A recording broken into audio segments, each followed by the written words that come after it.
வணக்க மக்களே, welcome to the venture show. இன்னைக்கு சொல்ல நம்ம பார்க்க போறது அந்தகன் படத்தோட ரிவ்யூ. இந்த படம் பாத்தீங்கன்னா இந்த வீக்கெண்ட் தியேட்டர்ஸ்ல ரிலீஸ் ஆயிருக்கு. இந்த படத்துல பிரசாந்த் தான் லீட் கேரக்டர் பிளே பண்ணிருக்காரு. ஹிந்தியில வந்த அந்தாதுன் படத்தோட அபிஷியல் தமிழ் வெர்ஷன் தான் இந்த படம். அந்தாதுனை பொறுத்த வரைக்கும் ஹிந்தியில ஒரு தரமான த்ரில்லர் அப்படின்னே சொல்லலாம். இன்ஃபேக்ட் பயங்கர இன்ட்ரெஸ்டிங்கா ஸ்கிரீன் பிளே அமைச்சிருப்பாங்க. நிறைய மொழிகளிலுமே ரீமேக் பண்ணப்பட்டுச்சு. ஸோ இதோட தமிழ் வெர்ஷன் எப்படி இருக்க போகுது அப்படின்ற ஒரு எக்ஸைட்மெண்ட் கண்டிப்பா இருக்கதான் செஞ்சுச்சு.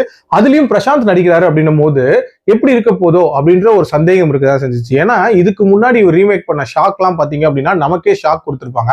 அந்த மாதிரி ஏதாவது சொதப்பி வச்சிருப்பாங்களோ அப்படின்ற மாதிரியான ஒரு எண்ணம் இருந்துச்சு. பட் இந்த படத்தை ஓரளவுக்கு டீசென்டாவே எடுத்திருக்காங்க அப்படின்னே சொல்லலாம். கதைன்னு பாத்தீங்கன்னா அதே அந்தாதுனோட கதை தான். அதாவது கண்ணு தெரியாத பியானிஸ்டா பிரசாந்த் இருப்பாரு. தனக்கு கண்ணு தெரியாம மியூசிக் வாசிக்கிறேன் அப்படின்றதுனாலேயே பெரிய ரீச் கிடைக்கும் அப்படின்றதுக்காக ஃபேக் பண்ணிட்டு இருப்பாரு. ஒரு மாதிரி ஃபேக் பிளைண்டா நடிச்சிட்டு இருப்பாரு. இப்படிப்பட்ட சூழ்நிலையில நடிகர் கார்த்திகோட வீட்டுக்கு இவர் போவாரு. அதாவது அவரோட ஒய்ஃபை சர்ப்ரைஸ் பண்றதுக்காக கார்த்திக் வர சொல்லியிருப்பாரு. சோ இவரும் போவாரு. போன இடத்துல இவருக்கு சர்ப்ரைஸ் ஆயிரும். அதாவது அவரோட ஒய்ஃபான சிம்ரனும் சமுத்திரகனியும் ஒரு அஃபேர்ல இருப்பாங்க. அதை பார்த்த கார்த்திகை அவங்க போட்டு தள்ளியிருப்பாங்க.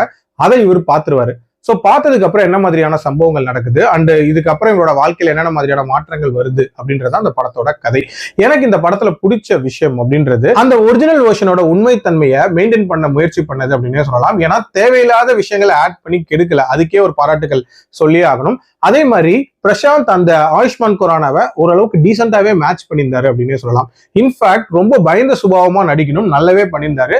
அண்ட் இந்த படத்தோட ஷோ ஸ்டீலர்னா கண்டிப்பா அது சிம்ரன் தான். உண்மையிலேயே நீட்டான ஒரு பெர்ஃபார்மன்ஸை வெளிப்படுத்தியிருந்தாங்க. இன்ஃபேக்ட் எக்ஸ்ட்ராடனரியாவே பண்ணியிருந்தாங்க.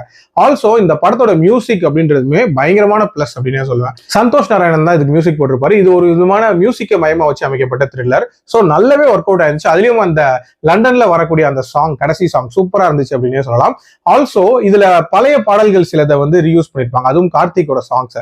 அதாவது அந்த சந்திரனே சூரியனே நட்சத்திர நாயகன் அந்த பாட்டை ரீயூஸ் பண்ணிருப்பாங்க. அதே மாதிரி நெஞ்சிக்குள்ளே இன்னாதுன்னு அந்த பாட்டை யூஸ் பண்ணிருப்பாங்க. அது எல்லாமே ஆப்டா சூட் இருந்துச்சு அப்படின்னே சொல்லலாம். அண்ட் ஓவரால் ஒரு மாதிரி போர் அடிக்காம போன த்ரில்லர் அப்படின்னே சொல்லுவேன். பிரச்சனை அப்படின்னு பாத்தீங்கன்னா இந்த படத்துல வந்து அந்த Urvashi and Yogi Babu character design அப்படின்னே சொல்லலாம். ஆக்சுவலா ஹிந்தியில இந்த கேரக்டர் ரொம்ப ரொம்ப ரான் ரியலிஸ்டிக்கா காட்டியிருப்பாங்க. அந்த அக்காவும் சரி அந்த டிரைவரும் சரி உண்மையிலே கிட்னி திருடர்கள் மாதிரி இருப்பாங்க. பட் இவங்க கொஞ்சம் செயற்கையா இருந்தாங்க அப்படின்னே சொல்லலாம். அண்ட் அந்த போர்ஷன் இந்த கதைக்கு ஒரு மாதிரி லெங்க்தியா போன மாதிரி தான் இருந்துச்சு.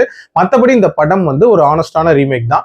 ஓவரால் இன்னுமே செகண்ட் ஹாஃப்ல ஒரு சில இடங்கள் இவங்க ஏதாவது ட்வீக் பண்ணிருப்பாங்க அப்படின்னு நான் எதிர்பார்த்தேன். பட் அதை பண்ணல. பட் ஸ்டில் இது வந்து ஒரு குட் வாட்ச் தான். நீங்க ஒருவேளை அந்தாதுன் பார்க்கலன்னா இது உங்களுக்கு ரொம்பவே பிடிக்கும் அப்படின்னே சொல்லலாம். அந்தாதுன் பார்த்தவங்களுக்கு ஒரிஜினல் வெர்ஷன் தான் பெட்டர். பட் ஸ்டில் இது ஒரு டீசென்ட் ரீமேக் அப்படின்ற மாதிரியான ஒரு ஃபீல் தான் வரும். என்னோட ரேட்டிங் இந்த படத்துக்கு 3/5. அடல்ட் கண்டென்ட்லாம் இல்ல, தாராளமா பார்க்கலாம். மீண்டும் அடுத்த விமர்சனத்தில் சந்திக்கிறேன்.